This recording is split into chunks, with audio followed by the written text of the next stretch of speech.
কন্যা যে বধূ সাইজা কন্যা।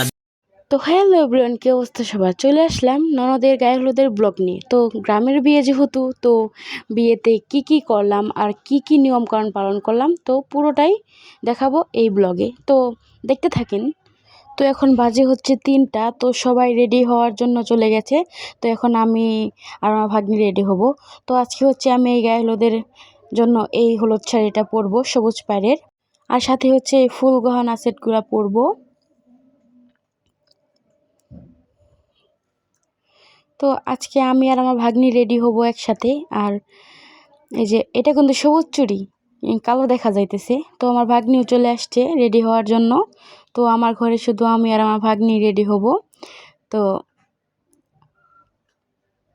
আমরা হচ্ছে এখানে সাজগোজ শুরু করে দিয়েছি, ওই যে সবাই সাজগোজ শুরু করে দিয়েছি। তো ফাইনাল লুকের পরে তো আপনাদের সাথে দেখা হবে।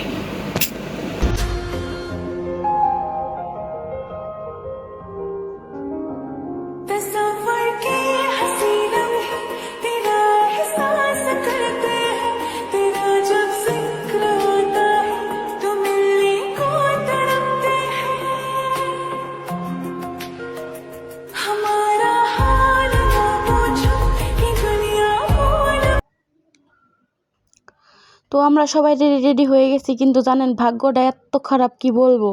প্রচুর বৃষ্টি হইতেছে, প্রচুর বৃষ্টি হইতেছে, বৃষ্টি থামার কোনো নামই নাই। তাও সবাই কষ্ট মষ্ট করে অনেক রেডি হয়েছে। দেখেন বৃষ্টির কারণে ঘর দুয়ারের কি অবস্থা। তো এখানে হচ্ছে আমাদের বউ রেডি হচ্ছে, আমার ননদ এখানে রেডি হচ্ছে। তো রেডি হওয়ার পর একটু বৃষ্টি যদি কমে তাহলে ওকে স্টেজের ওইখানে নিয়ে যাব, আর যদি বৃষ্টি না কমে তাহলে আর নিয়ে যেতে পারবো না।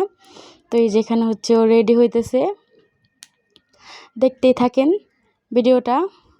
তো এখানে হচ্ছে আমরা সবাই আমার ননদের নাম লিখছিলাম, মানে আমি লিখছিলাম হচ্ছে মিমাপুর বিয়ে, তারপর যার ফুপি লাগে বা আংটি লাগে সবাই লিখছিল। যে এই যে আমি লিখছিলাম মিমাপুর বিয়ে, তো সবাই ওরকম করে লিখছিল অনেক সুন্দর করে। তো আমি সবাইকে বুদ্ধি দিয়েছিলাম, তো এই জন্য সবাই লিখছিল। তো জিনিসটা কিন্তু অনেক সুন্দর, তাই না?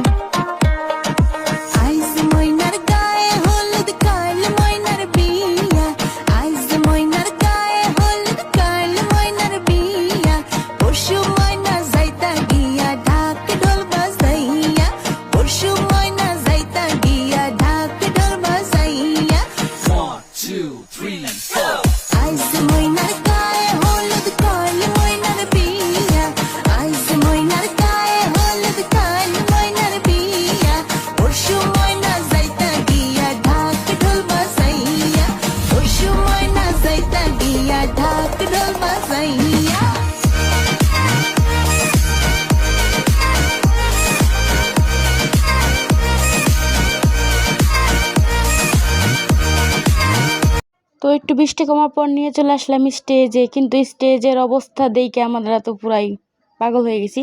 তো উপরে বসতে পারলাম না, কিচ্ছু করতে পারলাম না, জাস্ট একটু ছবি তুলে আর হালকা একটু খাওয়া দাওয়া করে চলে আসলাম, কারণ আবারও হচ্ছে বৃষ্টি নামা শুরু করে দিছিল। তো এখানে হচ্ছে ভাইয়া এলে ফানুস উড়াচ্ছিল, কিন্তু বৃষ্টি ফোঁটা পড়তেছে তার জন্য আর যাইতেছে না। তো ওই যে প্রচুর বৃষ্টি দেখেন, দেখতে পারতেছেন পানিতে ভিজা গেছে। তো অমনি একটু একটু খাওয়াই দেওয়া, তো আমি একটু সাধারণভাবে খাওয়াই দেয়া। তো চলে যাবো আরও নিয়ম পালন করার জন্য। তো এখন হচ্ছে ধান আর দুবলা আনতে হবে, কারণ তেলাই দিতে লাগবে। দুবলা তোলার জন্য আসছি, হলুদ দিব। এই যে এগুলা দুবলা লাগে, বুঝছেন? দুবলা তুলে নিয়ে যাওয়ার পর হচ্ছে আমরা গ্রামের বাসায় তেলাই বলি, তো তেলাই দিব। তো তো চলেন যাই।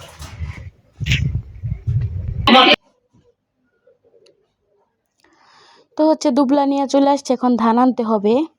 ধান আর দুবলা, ধান লাগবে 7টা আর দুবলা লাগবে। তো এখন হচ্ছে আমাদের গ্রামের বাসায় যেটাকে বলে তেলাই দেওয়া হবে।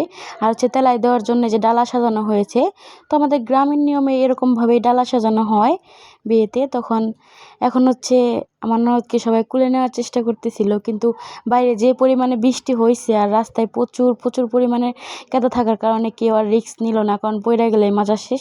তো এখন হচ্ছে পাটিটা বিছানো হবে, আর বিছানোর পরে পাটির চারো সাইড দিয়ে সালাম করতে হবে, এইটাই হচ্ছে নিয়ম। তো চার সাইডে সালাম করার পর এখন হচ্ছে তেলাই দেওয়ার জন্য নিয়ে যাওয়া হবে। তো এই যে আমাদের বউ এখন হাইটাই তেলাই দিতে যাবে। তো এটা নিয়মে নাই, নিয়ম হচ্ছে কুলে করে নিয়ে যেতে হয়। তো ও হচ্ছে হাইটাই চলে গেল। তো এখন হচ্ছে তেলাই দেওয়ার নিয়ম হচ্ছে মায়েরা কপালে হলুদ ছোঁয়ায় তারপরে ওই হলুদটা আর কি শাড়ির আঁচলে গিট্টু দিয়ে রাখতে হবে। তো আপনারা দেখতে থাকেন, তো দেখলেই বুঝতে পারবেন। তো এখন হচ্ছে কপালে হলুদ ছোঁয়ানো হবে প্রথমে মায়েরা, তারপরে একে একে একে একে যারা যারা হলুদ দিবে তো তারা হচ্ছে আসবে। তো এই যে এভাবে মুছে তো হলুদটা ওই আঁচলে গিরু দিয়ে রাখতে হবে। তো একের পর এক সবাই আর কি হলুদ দিল। আমি ভিডিওটা করতে পারি নাই কারণ প্রচুর বৃষ্টি ছিল, বৃষ্টির কারণে হচ্ছে আমি ভিডিও ক্লিপটা নিতে পারি নাই। তো আমি এখন একটু হলুদ দিব বলছিলাম। তো এই যে আমি হলুদ দিব। তো হলুদ দেওয়ার পর হচ্ছে গোসল দিতে হবে, তাই হচ্ছে এই নিয়মটা শেষ। আবার দেখা হবে আপনাদের সাথে বিয়ের ব্লগ নিয়ে। তো এই যে আমি এখন হলুদ দিয়ে চলে যাব কারণ বৃষ্টি পড়তেছে। তো ভিডিওটা আজকে এই পর্যন্তই। তো কালকে আসবো হচ্ছে বিয়ের ব্লগ নিয়ে। তো ভালো থাকবেন আপনারা। আল্লাহ হাফেজ। তো তোমরা সবাই টাটা দিয়ে দাও।